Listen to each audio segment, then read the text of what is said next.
জনগণের উপরে রায় ছেড়ে দিলাম। আজকে একটা পিঠা উৎসবে এসেছি, একটু পিঠা খাবো, সবার সাথে কথা বলবো।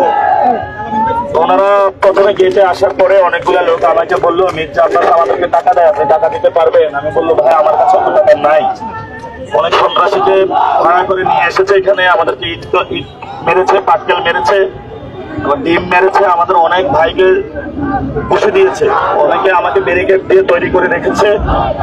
আমরা হলো জনগণের উপরে ছেড়ে দিলাম।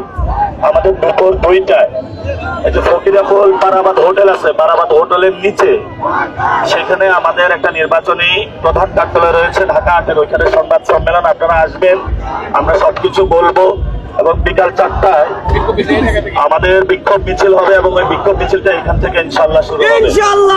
আমাদের স্পষ্ট বার্তা, আমরা সন্ত্রাসের সাথে ঢাকা আগে আপোষ করবো না, দুর্নীতি চাঁদাবাজি সন্ত্রাসের সাথে আপোষ করবো না। অনেকে আমাকে এতদিন বলছেন যে নাসিরউদ্দিন কেন এগুলা কথা বলে, এখন তো আপনারা দেখতে পাচ্ছেন যে এখানে কি সমস্যাগুলো রয়েছে। যদি এগুলা ঠিক হয় বাংলাদেশটা ঠিক হয়ে যাবে। পুরো বাংলাদেশের মানুষের কাছে করজোড়ে আহ্বান রাখবো, প্লিজ আপনারা সন্ত্রাসী চাঁদাবাজি দুর্নীতি এদেরকে স্পেস দিয়ে না, এরা ধ্বংস করে দিবে দেশটা। আগামী 12 তারিখে ভোট দিয়ে এদেরকে প্রতিহত করবেন ইনশাল্লাহ আপনারা।